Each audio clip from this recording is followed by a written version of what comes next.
Hi guys, DIY Mark. I was recently asked to make a mantel shelf for a client.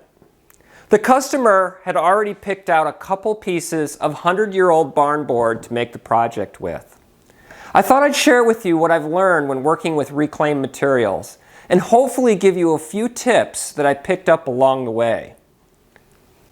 This particular project, the client wanted to, in their words, stick the material up to the existing stone mantel.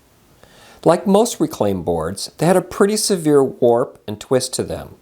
The edges were fragile and showed signs of dry rot. The face of the boards have a beautiful patina of silver gray with deep checks and fissures. This beautiful look that my customer had fallen in love with was going to make it a challenge to work with. This customer was savvy enough to know the problem was the dramatic warpage.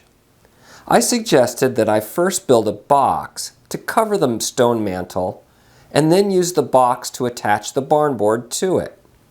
I thought that I could resaw the material into a veneer and it would be a bit more flexible.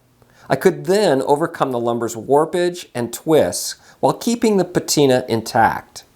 I also explained that when you were working with 100-year-old material, things might not always go as planned, and sometimes when you cut it, it just falls apart. They understood the risks and we decided to give it a try.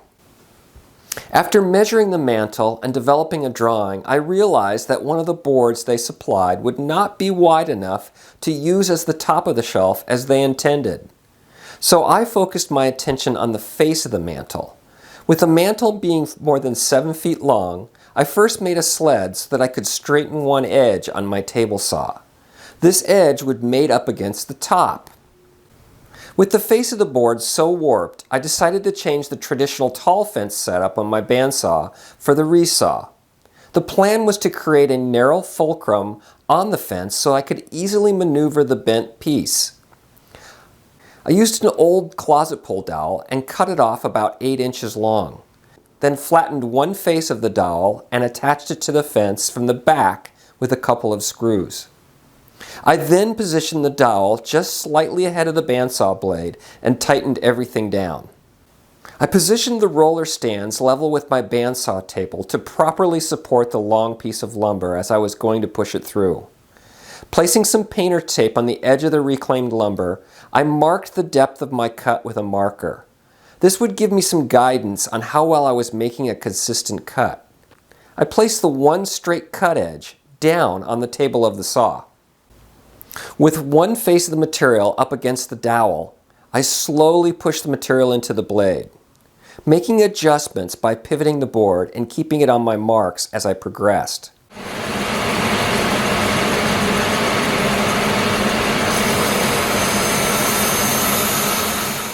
This was a one-shot deal to get the lumber as flat as possible. There was really no way that I would be able to send this fragile piece of lumber through my planer or drum sander without damaging it. It actually worked pretty well and ended up with 2 fairly equal thick boards. In fact, I felt I might be able to use the cutoff side as the top of the mantel.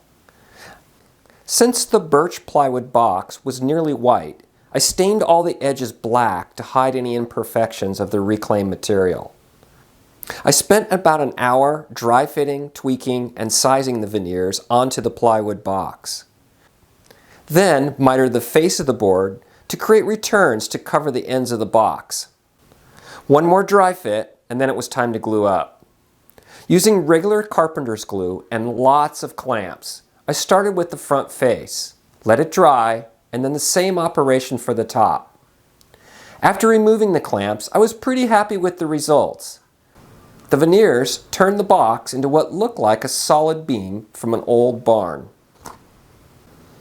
Next is installation. The plan was to drill a few holes into the existing stone and secure the box with a couple of Tapcon screws. After drilling the holes, a few plugs created from the cutoff will be used to hide the screw holes. This was a fun project, and my customer was thrilled with the results. Working with reclaimed lumber is a challenge. Nothing is straight and no chances to sand away your mistakes.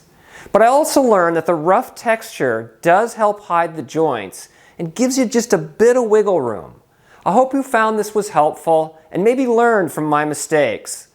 I appreciate your time, and as always, thanks for watching.